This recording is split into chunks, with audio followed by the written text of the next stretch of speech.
Hello, good morning students. हमारा आज नया चैप्टर हम शुरू करने जा रहे हैं, लेबर कॉस्ट अकाउंटिंग। इसके अंदर हमने लेबर टर्नओवर को पढ़ना है, जो कि टोटली थियरी पोर्शन है। आइडल टाइम को पढ़ना है।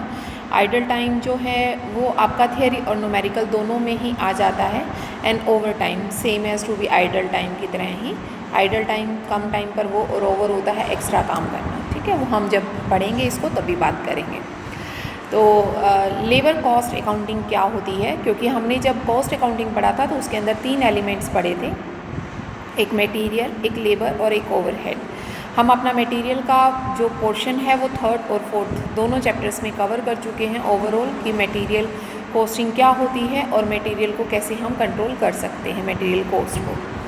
अब हम इस चैप्टर में तो लेबर कॉस्ट के बारे में पढ़ेंगे और अगले में कैसे हम उसको कंट्रोल कर सकते हैं, लेबर कॉस्ट कंट्रोल करने की या कैलकुलेट करने की क्या टेक्निक है वो हम पढ़ेंगे। अब यहाँ आता है लेबर कॉस्ट होती क्या है। लेबर कॉस्ट का मतलब है कि जब हम किसी भी प्रोडक्शन को करते हैं और उस प्रोडक्शन को जो व्यक्ति करता है, मीन जो उसको रॉ मटेरियल से फिनिश गुड में कन्वर्ट करता है और उसके बदले में हम उसको जो पेमेंट करते हैं, that is called your labour. ठीक है, अब बात आती है मटेरियल कॉस्ट और लेबर कॉस्ट में क्या डिफरेंस है। तो कहता है मटेरियल कॉस्ट जो होती है वो एक ऑब्जेक्ट से रिलेटेड है, जो कि जबकि लेबर जो है वो एक सब्जेक्टिव चीज़ है। मटेरियल जो है उसको स्टोर करके रखा जा सकता है, लेबर को हम स्टोर कर नहीं रख सकते। ठीक है, तो यही डिफरेंस बेसिकली इसमें है कि मटेरियल कंट्रोल में क्या आता है, मटेरियल को हम कंट्रोल कर सकते हैं, लेबर को हम नहीं कर सकते हैं। ठीक है, अगर मान लो एक लेबर को टॉयलेट आया है या एक लेबर की फ़िज़िकल हेल्थ अच्छी नहीं है तो वो उतनी प्रोडक्शन नहीं कर पाएगा जितना एज़ यूजुअल करता है। तो लेबर जो है वो अनकंट्रोलेबल की तरह होती है फैक्टर्स की, लेकिन जो आपका मटेरियल होता है वो एक तरीके से कंट्रोलेबल फैक्टर होता है, उसको आप कंट्रोल कर सकते हैं। उसके बाद नेक्स्ट आता है composition of labour cost. Labour cost जो होती है वो 2 तरह की कंपोजिशन से बनती है, 2 तरह के एलिमेंट्स इसमें आते हैं।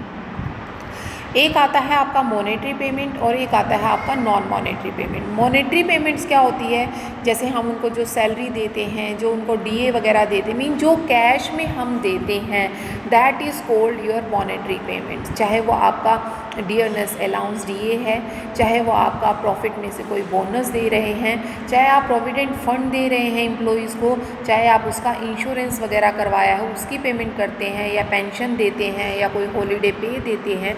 ओवरऑल जो चीज़ें मॉनेटरी मीन कैश में पैसे में दी जाती हैं, these are called the monetary benefits या मॉनेटरी पेमेंट्स। उसके अलावा नॉन मॉनेटरी बेनिफिट्स, जैसे आप उसको बीच में एक चाय देते हैं, जैसे आप अपने घर में वाइट वॉश करवाते हैं तो वे जो वर्कर्स आते हैं आपके घर में करने, आप उनको चाय देते हैं। ठीक है, इसी तरीके से अगर आप कंस्ट्रक्शन करवा रहे हैं घर की तब भी आप 2 चाय उनको देते हैं, एक सुबह की एक शाम की। तो इसी तरीके से वो कहता है कि उसको रिफ़्रेशमेंट्स वगैरह देना, या फिर उसको मेडिकल हेल्थ वगैरह की फैसिलिटी देना, या कैंटीन वगैरह में मील की फैसिलिटी देना, ये सारी चीज़ें आपकी इसी में आती हैं। या उसके बच्चों को एजुकेशन फैसिलिटी देना, जैसे मान लो आपका स्कूल है, आपके स्कूल में ही पियोन लगे हुए हैं, ठीक है, और आप ये कह देते हैं कि आप अपने बच्चों का एडमिशन यहाँ कर दीजिए, हम आप उनकी फ़ीस माफ़ कर देंगे। Overall these are called the non monetary benefits या नॉन मॉनेटरी पेमेंट्स। ठीक है, उसके बाद नेक्स्ट आपका आता है लेबर कॉस्ट और the employees cost and the cost accounting standards. Labour cost cost accounting standards 7 के अंदर आता है। इसके अंदर उसने यही कहा है कि एम्प्लॉय कॉस्ट क्या होती है, aggregates of all kinds of, जितने भी हमने पीछे अभी पढ़े लास्ट पेज पे मॉनेटरी और नॉन मॉनेटरी जितनी भी टर्म्स आई, उन सब का जो ओवरऑल एग्रीगेट जो सम टोटल होता है, that is called the employee cost. उसे एम्प्लॉय की कॉस्ट माना जाता है। उस एम्प्लॉय की कॉस्ट में आप उसका टेम्परेरी है, पार्ट टाइम है, कॉन्ट्रैक्ट एम्प्लॉय है, वो सारी चीज़ें देंगे, उसको वेजेस दे रहे हैं या सैलरी दे रहे हैं या कोई भी कंसोलिडेटेड उसको पेमेंट देते हैं, वो सारी चीज़ें आती हैं। अगर इसी चीज़ को हम एक्सप्लेन करें तो एक्सप्लेन में क्या आएगा, वो कहता है contract employee include the employees directly engage in the employers on contract basis. जो कॉन्ट्रैक्ट बेसिस पर एम्प्लॉयज़ होते हैं, they are called the contract. जैसे आपका कॉन्ट्रैक्ट हो गया कि आपने वाइट वॉश करना है पूरे बंगलों को, ठीक है, तो वो आपका क्या हो गया,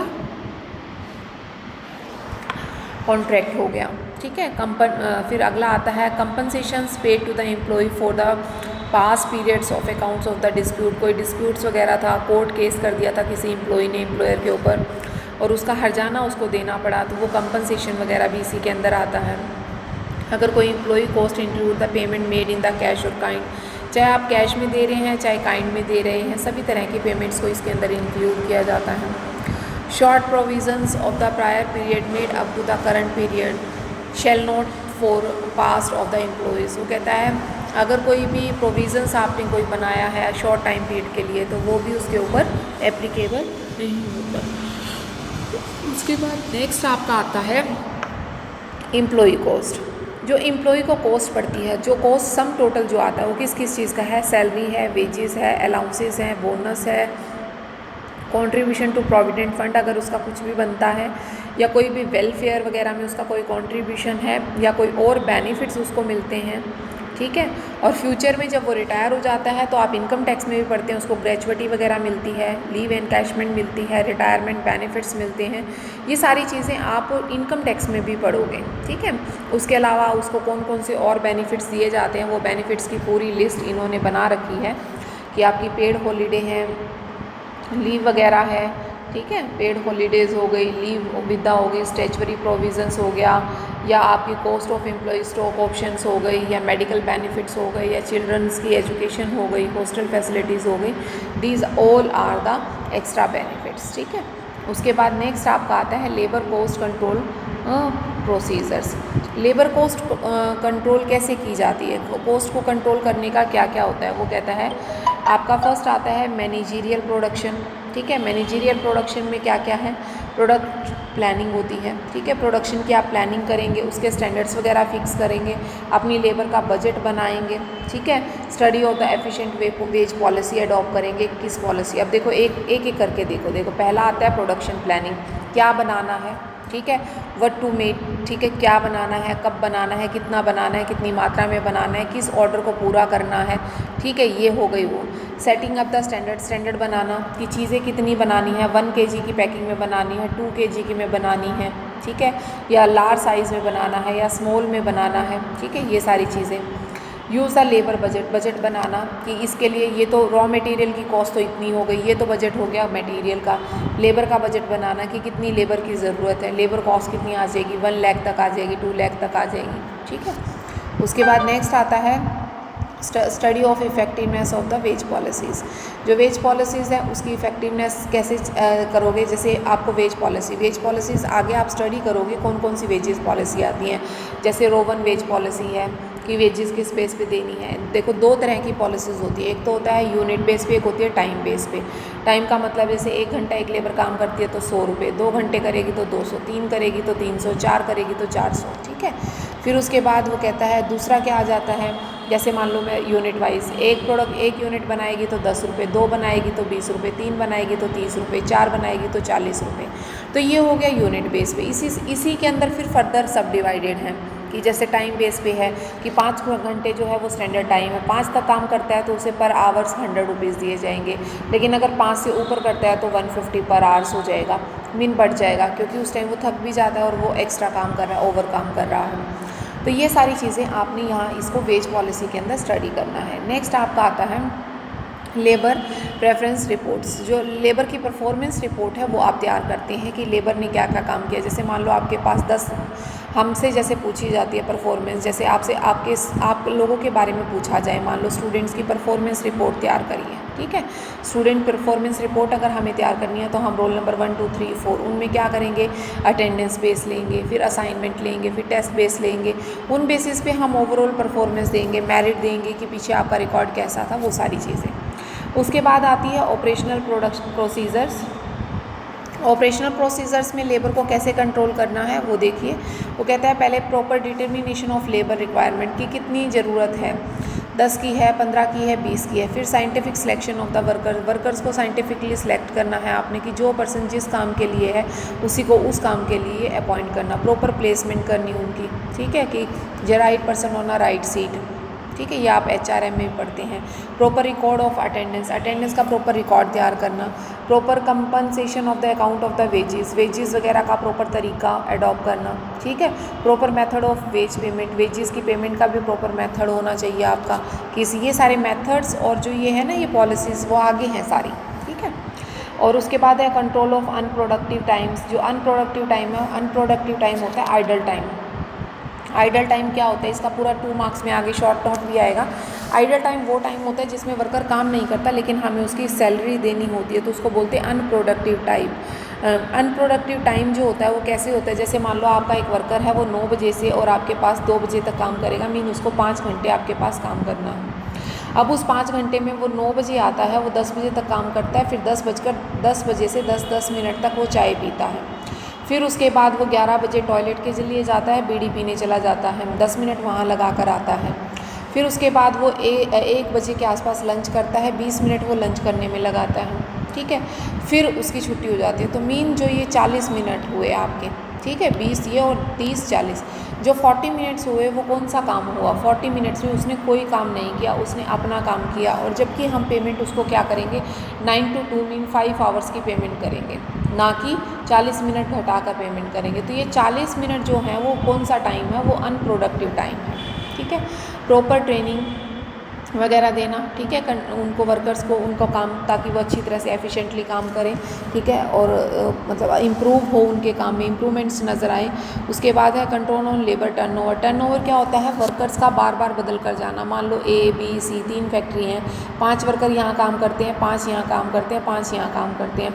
इस वर्कर को लगा यहाँ काम अच्छा नहीं है, हमने इसको ट्रेनिंग दे दी, सब कुछ दे दिया, काम पे बिठा दिया। लेकिन 2-3 दिन के बाद एक वर्कर को ये लगा यहाँ नहीं अच्छा काम है, यहाँ 10 रुपये ज़्यादा मिल रहे हैं, मैं इस फैक्ट्री में चला जाता हूँ। वो यहाँ से चला गया, यहाँ 4 हो गई, यहाँ 6 हो गए। तो कहता है ये जो है रेट, क्योंकि हम उसको अपने काम के अकॉर्डिंग एक्सपर्ट करते हैं, ठीक है, तो कहता है ये टर्नओवर जितना ज़्यादा होगा उतना ही हमारे लिए नुकसानदायक होगा। इसीलिए टर्नओवर कम से कम होना चाहिए ताकि वर्कर सेटिस्फाई हों, वो उसी फैक्ट्री में बने रहें। Control of अपसेंटिज़म। अपसेंटिज़म क्या होता है, वर्कर्स ज़्यादा से ज़्यादा छुट्टी लेते हैं, जिसमें वर्कर्स ज़्यादा से ज़्यादा अपसेंट रहते हैं इलनेस वगैरह की वजह से, तो वो चीज़ भी नहीं होनी चाहिए। उसके बाद नेक्स्ट है आपका times and motion theory. Motion theory क्या होती है, मोशन थ्योरी को स्टडी भी बोल सकते हैं, मोशन स्टडी। जैसे मान लो आपको आप मकान बना रहे हैं, उस मकान में आपकी फर्स्ट फ्लोर तैयार हो चुका है और आपका सेकंड भी हो चुका है, थर्ड फ्लोर की बात कर रहे हैं। यहाँ पर आपने दोनों फ्लोर्स की स्टेयर भी बना दी हैं, ये फर्स्ट से सेकंड पे जाने की, सेकंड से थर्ड पे जाने की, और आप यहाँ मटेरियल आपको पहुँचाना है। तो एक तो मटेरियल का क्या तरीका है कि मज़दूर उठाए और वो स्टेयर से 1-1 करके जाए और ऊपर चला जाए, एक तो ये तरीका है। और एक क्या है कि आप छत के किनारे से नीचे की तरफ कोई चीज़ ऐसे हैंग कर दें कि मटेरियल उस चीज़ में डलकर आप ऊपर से खींचें। तो ये होता है मोशन की, एक वर्कर ने अपने काम को कितने मोशंस मतलब चेंजेस ला कर किया। अब एक स्टेयर से चढ़कर ऊपर जाएगा, ठीक है, तो वो ज़्यादा थकेगा। एक जो ऊपर खड़ा खड़ा किसी चीज़ को खींचेगा वो कम थकेगा, ठीक है। तो मोशन स्टडी क्या होती है, मोशन स्टडी होती है कि जब हम वर्कर्स को ये देखते हैं कि वर्कर जो है वो अपने काम को किस तरीके से करना है, काम को मैनेज करके करना, ठीक है। उसके बाद है अदर्स। अदर्स में आ जाते हैं जैसे आपका कंट्रोल ऑफ कैजुअल लीव वगैरह कोई ले लेता है, या फिर आप ये कहें कि जो लेबर होती है वो इंक्रीज़ करे प्रोडक्शन वगैरह में, वो सारी चीज़ें। उसके बाद थर्ड आपका आता है ऑर्गेनाइजेशन प्रोसीजर। ऑर्गेनाइजेशन प्रोसीजर में क्या क्या आता है, ऑर्गेनाइजेशन में आता है जैसे कि आपका पर्सनल डिपार्टमेंट्स वगैरह हैं, ठीक है। पर्सनल डिपार्टमेंट जैसे कोई भी काम आपको देते हैं, वर्कर्स को कोई भी काम दिया गया, कोई ट्रेनिंग दी गई, तो वो उनको प्रॉपर तरीके से करना। उसके बाद सेकंड वो आ जाता है कि engineerings and work study departments होने चाहिए, जो कि आपकी प्लानिंग वगैरह कर सकें अच्छी तरह से, सुपरविज़न कर सकें, टाइम मोशन स्टडी को कर सकें, एनालिसिस कर सकें, वो सारी चीज़ें। नेक्स्ट आता है time keeping department. Time keeping department क्या होता है, टाइम को प्रॉपरली कीप कर चलना, कि जो ये देखे कि वर्कर कितने बजे एंट्री करता है, वर्कर अपने वर्क प्लेस पर कितने बजे जाता है, वो अपने काम को कितने बजे शुरू करता है, ठीक है, शुरू करने के बाद वो कितनी बार उठता है और कितने बजे वो वापस फैक्ट्री से जाता है। वो सारी चीज़ों को टाइमली लिखना कि कितना कितना है। पेरोल डिपार्टमेंट क्या होता है, जो कि उनकी वेजेस को तैयार करता है, सैलरीज वगैरह को तैयार करता है आपके एम्प्लॉयज़ की, उसको बोलते हैं आपका पेरोल डिपार्टमेंट। उसके बाद नेक्स्ट आपका आता है cost accounting department. Cost accounting department क्या करता है, जो सारी कॉस्ट को तैयार करता है आपकी कि किस किस चीज़ की क्या कॉस्ट है, मीन जो क्लासीफाई करता है टाइप्स ऑफ द कॉस्ट को, या फिर कॉन्टेक्स्ट टू ऑल डिपार्टमेंट जिसका कॉन्टेक्ट रहता है, कम्युनिकेट करता है सारी चीज़ों की कि लेबर कॉस्ट कितनी है आपकी, मटेरियल कॉस्ट कितनी है, ओवरहेड कॉस्ट कितनी है, वो सारी चीज़ों को जज करता है। उसके बाद नेक्स्ट आपका आता है लेबर टर्नओवर। लेबर टर्नओवर क्या होता है? टर्नओवर देखो अभी मैंने आपको समझाया भी था कि लेबर टर्नओवर क्या होता है, जब वर्कर एक फैक्ट्री को छोड़कर कहीं और चला जाता है, और ये चीज़ें एक फैक्ट्री को अगर हम कंसीडर करें और हर बार ये होता है कि हम 400 वर्कर को साल में काम देते हैं, 365 दिन में से हम 400 वर्कर को काम देते हैं, लेकिन इन 400 में से टर्नओवर बहुत ज़्यादा है तो हमें नुकसान झेलना पड़ सकता है। टर्नओवर होता है कि चेंज इन एंड आउट, मतलब आना जाना लगा रहता है, अगर कोई जाएगा तो हमें लेना भी पड़ेगा क्योंकि हमें तो अपना काम करना है। तो कहता है कि जो जा रहा है उसके बेसिस पर ना ध्यान देकर हम क्या करते हैं, जो जा रहा है वो जाएगा तो फिर हमें एक नया वर्कर भी लेना पड़ेगा। तो कहता है इसके कारण क्या होते हैं, कॉजेज़ क्या होते हैं वर्कर्स के बार बार जाने की वजह से। वो कहता है अगर आपका रिज़ाइन देकर कोई जाता है तो वो किस वजह से है, उसके पीछे है कि वो कम वेजेस मिल रही है उसको यहाँ पे, या उसकी हेल्थ अच्छी नहीं है, या उसको सेफ्टी नज़र नहीं आ रही है, या फिर उसको यहाँ पर अनफेयर मेथड से काम होता है, प्रमोशंस होती हैं, या उसको आवर्स ऑफ वर्क ज़्यादा हो जाते हैं, या उसकी प्लेसमेंट अच्छी जगह पर नहीं की गई है, या उसके अच्छी तरह से सुपरवाइज़र के साथ रिलेशन नहीं है, या उसको ट्रेनिंग लेने में मज़ा नहीं आया, बैड ट्रेनिंग मेथड्स हैं, या उसकी मैरिज की वजह से हो सकता है, वुमेंस की वजह से जो लेडीज़ होती हैं उनकी शादी हो जाती है, इस वजह से भी वो काम को चली जाती हैं, ठीक है। और डिस्चार्ज होता है जब हम खुद उसे निकालते,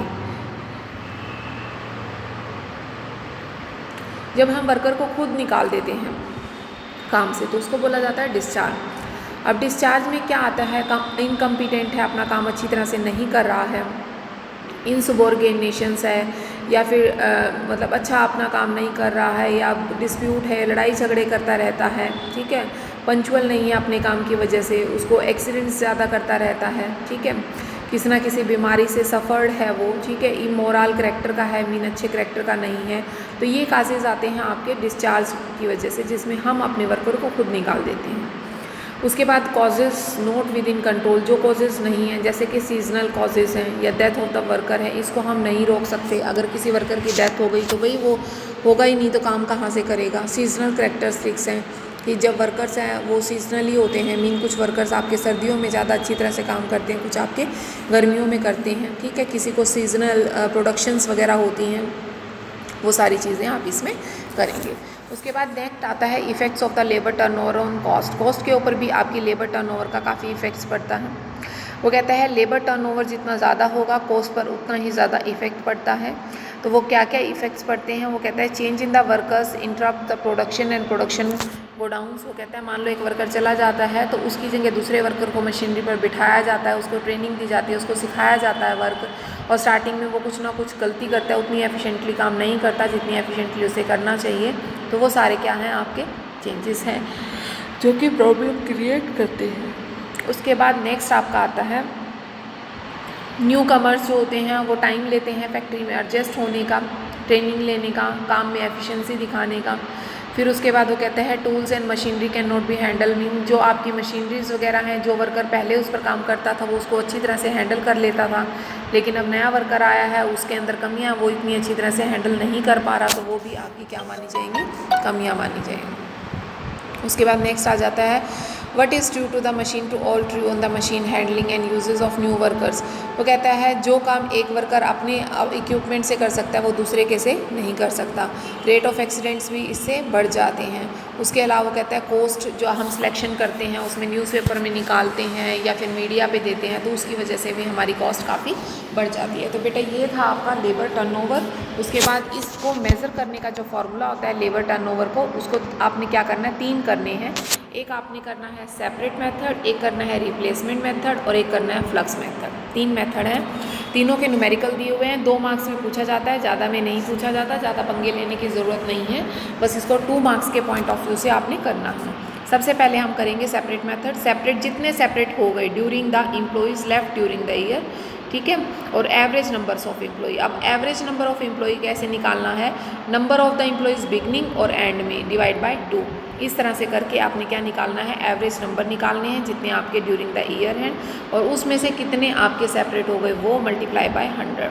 रिप्लेसमेंट में भी कितने नंबर्स ऑफ रिप्लेस हुए हैं, नीचे एवरेज मल्टीप्लाई बाय 100, ठीक है। अब आता है फ्लक्स मेथड। फ्लक्स मेथड में क्या करोगे, जितने आपके सेपरेट हो गए और जितने आपके रिप्लेस हुए, इन दोनों से जो आंसर आया उन दोनों का आपने क्या करना है, ऐड और डिवाइड बाय एवरेज, ठीक है। क्लियर है, आई थिंक सो कि आपको लोग क्लियर हो गया होगा। अब जरा इसका एक न्यूमेरिकल देखिए, न्यूमेरिकल में क्या है, तो कहता है x metals industries given the following information, कौन कौन सी इन्फॉर्मेशन है, नंबर्स ऑफ एम्प्लॉई, ये ओपनिंग एम्प्लॉइज़ है, मीन स्टार्टिंग के हैं एंड के हैं, इन दोनों को जोड़ लीजिए, जोड़कर डिवाइड बाय 2 कर लीजिए, एवरेज आ जाएगा। क्लियर है यहाँ तक। फिर numbers of employees resign and numbers of discharge and replacement, अगर रिज़ाइन का पूछता है, अगर सेपरेट की बात कर रहा है तो देखो टोटल सेपरेट कितने हुए, 20 तो हुए आपके रिज़ाइन देकर और 5 हुए डिस्चार्ज होकर, तो सेपरेट हुए 25। उसके अलावा रिप्लेस कितने किए हैं आपने, वो दिया हुआ 18, तो 18, तो वही करोगे 25/220, ठीक है, गुना में 100। अगली बार में आप क्या कर दोगे, 18/220 गुना में 100, ठीक है। आई थिंक सो कि ये क्लियर हो गया होगा। अब हम देखते हैं इससे जो नेक्स्ट इलस्ट्रेशन है।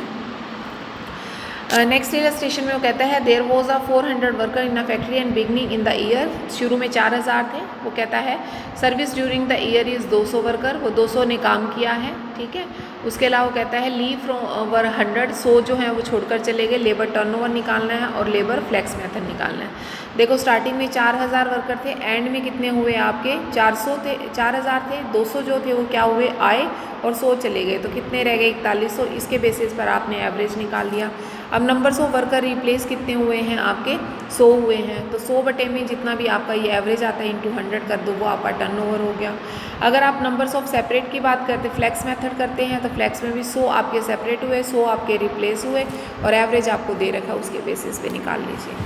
नेक्स्ट है the cost accounting of A limited has to be computed labour turnover rate for the quarters ended 31 March इतने as 10% and 5% and 3% under the flex method. Flex method के अकॉर्डिंग 10, 15 और 10, 5 और 3 आपको दे रखा है। उसके अलावा वो कहता है replacement as method and if the numbers of worker replace during the quarter is 30, अगर 30 वर्कर को एक क्वार्टर में रिप्लेस किया जाता है तो find of workers in the recruited and joint and workers in the left. तो ये थोड़ा सा क्वेश्चन आपका इंपॉर्टेंट है। बाई चांस कई बार ये हो जाता है कि पेपर सेट जब करने लगते हैं तो ये क्वेश्चन नज़र में आ जाता है और इस तरह का क्वेश्चन डाल दिया जाता है और मुश्किल कुछ भी नहीं है। सबसे पहले तो आपने क्या करना है, लेबर टर्नओवर का फॉर्मूला लिखना है जिसमें कि numbers of replacement divide by average numbers of worker into 100 होता है। अब आपको टर्नओवर रेशो दिया हुआ है 5 दिया हुआ है, उसकी जगह 5 रख दीजिए। नंबर्स ऑफ रिप्लेसमेंट दिए हुए हैं 30, आपके पास एवरेज नहीं है तो आप इसके बेसिस पर एवरेज निकाल लीजिए, आपके पास एवरेज आ जाएगा। फिर आपको लेबर टर्नओवर रेशो दे रखा है, लेबर टर्नओवर रेशो आपको 3 दिया हुआ है जिसमें कि वर्कर्स डिस्चार्ज या आपके लेफ्ट कितने हुए वो नहीं दे रखा, लेकिन अभी आपने एवरेज निकाला है, उसके बेसिस पर आप यहाँ पर क्या निकाल सकते हैं, नंबर्स ऑफ वर्कर कितने आपके डिस्चार्ज हुए हैं। उसके बाद जो आपका नेक्स्ट आएगा उसके अंदर आपने क्या करना है, लेबर टर्नओवर रेशो डालना है। लेबर टर्नओवर रेशो में आपने क्या करना है कि जो आपके नंबर्स ऑफ सेपरेट वर्कर्स हैं और नंबर ऑफ कौन से हैं एसेस जो आए हैं, मीन जो आपके डिस्प्लेस हैं वो वाले हैं, तो डिवाइड बाय एवरेज आपका आया हुआ है। फ्लक्स में आपको 10 दिया हुआ है, ठीक है। यहाँ से आप क्या निकालेंगे, नंबर्स ऑफ असेशंस, जितने आपके असेशंस हुए हैं या आपके डिस्चार्ज हुए हैं वो वर्कर्स का रेशियो यहाँ से आ जाएगा। तो वर्कर रिक्रूटेड भी आप निकाल लेंगे और उसके बाद वर्कर लेफ्ट एंड डिस्चार्ज भी आप निकाल लेंगे। उसके बाद नेक्स्ट आपका आता है, ये लास्ट इलस्ट्रेशन है। इसके बाद नेक्स्ट जो है वो नेक्स्ट वीडियो में मैं आपको कराऊंगी। इसमें वो क्या कहता है, इसमें वो कहता है कि the management of the Sahitya Bhavan publications about the increase in the labour turnover in the factory and the before analysing the cause and the taken the remedial steps it wants to have an profit and forgone to the results of the labour. वो कहता है कि उसको इतना profit होता है और वो रिजल्ट्स ऑफ द लेबर्स में चेंजेस नहीं करना चाह रहा है। तो क्या क्या वो कहता है देखिए ध्यान से। वो कहता है last year the sale amounting to ₹83 lakh के आसपास की सेल है। पीवी रेशो आपका इतना है, ठीक है। पीवी रेशो जो होता है वो प्रॉफिट रेशो के ऊपर होता है, उसके ऊपर बनाया जाता है, या आप उसमें करेंगे ब्रेक इवन पॉइंट में, यहाँ शायद नहीं आएगा। ये फाइनेंशियल मैनेजमेंट प्रीति मैम जो आपको पढ़ा रहे हैं उसमें वो करवाएंगे मार्जिनल में break even point. The total numbers of the actual hours work by the direct labor force is 4,45,00,000 and the result of the delay the personal department in the filling vacancies due to the labor turnover is 1,00,000. Potentially production hours were lost and the actual direct labor hours including the 30,000 hour attributes to the trainings new recruits out of which the half of the hours were unproductive, जिसमें आधा जो है वो काम क्या है, unproductive mean idle time का है। उसके बाद वो क्या कहता है, anchored the consequent on the labour's turnovers reveals on the analysis of following. उसमें क्या है, settlement of the cost of the leaves, recruitment cost दी हुई है, सिलेक्शन कॉस्ट आपको दी हुई है, ट्रेनिंग कॉस्ट दी हुई है। नीचे वो क्या कहता है कि assuming that the potential production lost and the consequence of the labour turnover could not have been set at prevailing prices and find out the profits foregone last year on the account of labor turnover।